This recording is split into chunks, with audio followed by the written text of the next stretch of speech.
Okay, तो इस video में हम बात करने वाले हैं आईपी एड्रेसिंग की, राइट। आईपी एड्रेसिंग की ज़रूरत नेटवर्क में डिवाइसेस की क्यों पड़ती है, कितने टाइप का आईपी एड्रेस रहता है, आईपी के version, static, dynamic and public, private, ये सब। तो शुरू करते हैं इंट्रोडक्शन पार्ट से।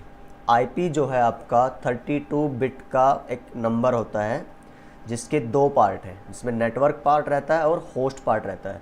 32 बिट का मतलब यहाँ पे क्या है, देखिए कंप्यूटर जो है, जैसे हमने प्रीवियस वीडियोस में भी बात की थी, अगर आपने वो वीडियो अभी तक नहीं देखी है तो आप जाकर वो वीडियो देखिए, इंट्रोडक्शन वाली फर्स्ट वीडियो। तो उसमें हमने बोला था कि जो कंप्यूटर है वो डिजिटल एक डिवाइस है जो इलेक्ट्रॉनिक्स पे काम करता है, बिट्स पे काम करता है, 0 एंड 1 पे, राइट। ये नॉर्मल नंबर को ऑपरेट नहीं कर सकता। जैसे आपने कीबोर्ड से लिखा 9, तो इसके लिए 9 का कोई मतलब नहीं है। ये 9 को 0 1 की स्ट्रीम्स में ब्रेक करेगा, फिर अंडरस्टैंड करेगा कि okay this is 9 and I have to process it, इसको प्रोसेस मुझे करना है। तो ऐसे 32 बिट जब आप एक साथ लिखते हैं तो उनसे बनता है एक प्रॉपर आईपी एड्रेस। ओके, अब इन 32 बिट को याद रखना हमारे लिए क्या है, बड़ा ही मुश्किल हो जाएगा, राइट।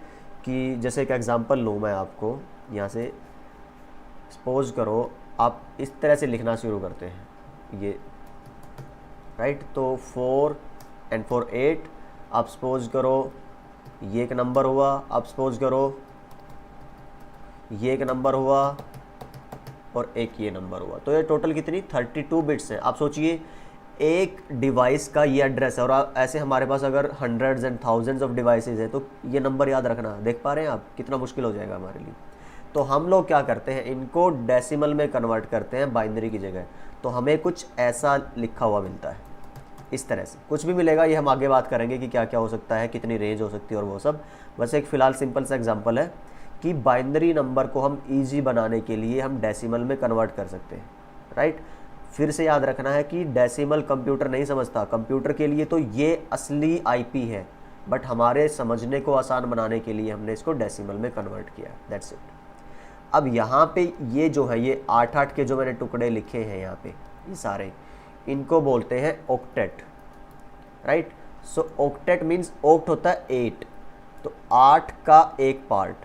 देन रहेगा आपका octet again, next octet 2, then octet 3। So ऐसे कितने ऑक्टेट हैं हमारे पास, 4। तो हर एक में मैंने बोला 8 बिट है, सी 8 बिट्स। अगले में भी क्या रहेंगे आपके 8 बिट्स, इस तरह से। तो टोटल कितना होगा, देखिए आप 32। तो हमने वही बोला था कि जो आईपी एड्रेस है टोटल वो आपका 32 बिट का रहता है। 32 बिट लॉजिकल एड्रेस। लॉजिकल क्यों है इसकी भी हम बात करेंगे अभी। तो इसको हमने डिवाइड किया है, डिवाइडेड इनटू 4 ऑक्टेट्स। 4 ऑक्टेट में डिवाइड कर दिया, 4। और हर एक जो ऑक्टेट है वो कितना है, 8 बिट का, राइट। तो यहाँ पे लिख सकते हैं ईच ऑफ 8 बिट्स। 4 ऑक्टेट, हर एक 8 बिट का था, तो टोटल कितना बना आपका 32 बिट्स, राइट। सो ये कंसेप्ट है आपका कि टोटल इस तरह से आईपी को 4 पार्ट्स में, ऑक्टेट्स में डिवाइड किया है और टोटल बनते हैं 32 बिट। ओके, अभी अगर हम नेक्स्ट पार्ट पे आते हैं, नेटवर्क और होस्ट वाले पे, तो जैसे कि हमने इस स्लाइड पे लिखा हुआ है, ईच पार्ट इज़ 1 बाइट। यहाँ से आप एक और चीज़ भी बोल सकते हैं कि जो 8 बिट्स का कॉम्बिनेशन है उसको आप 1 बाइट भी बोलते हैं, राइट।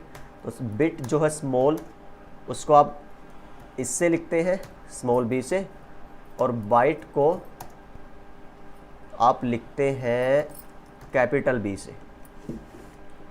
Okay fine. अभी आपको ध्यान रखने वाली बात ये है कि अगर आप लिखें, ये 32 बिट का होगा और 4 बाइट का होगा, दैट्स इट, सिंपल अभी के लिए। चलिए ठीक है, दोबारा से स्लाइड पे अगर आप चलें तो यहाँ पे कुछ ऐसा अलग हमने नहीं लिखा। ये नेटवर्क और होस्ट, इसको मैं अभी के लिए स्किप कर रहा हूँ ईजी बनाने के लिए, ठीक है। तो नेक्स्ट आप देखिए, रिप्रेजेंटेड इन डेसिमल नोटेशन। इसका मतलब क्या हुआ, अभी हमने इस नंबर को सिंप्लिसिटी, अब मुझे एग्जैक्टली नहीं पता ये नंबर क्या लिखा हुआ है, इसको बाद में कन्वर्ट करेंगे।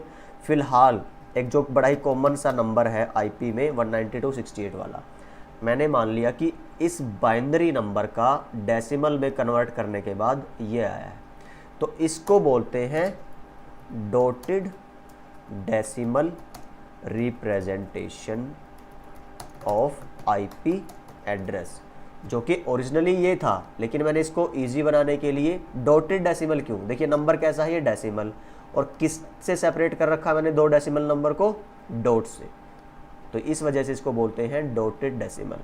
I hope it is clear.